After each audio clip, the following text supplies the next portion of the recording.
how to add joining a game in Discord mobile.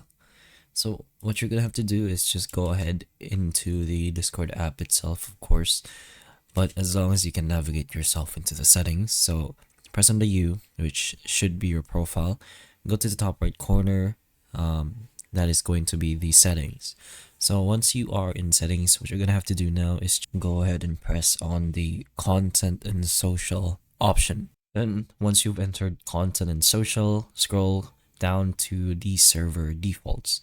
So what you're gonna do here is just go ahead and choose which servers you want this status to pop out on. Once you've done that, you should be able to see two new options, which is the activity status. This will show your status in the server, of course, and activity joining, which is optional, of course. This will allow users to join your activity in this specific server. So if you want to turn on the playing a game on your mobile, so just go ahead and turn the third one specifically. So hopefully the information of this video can help you, and if it can, please like and subscribe for more videos like this, and that's all.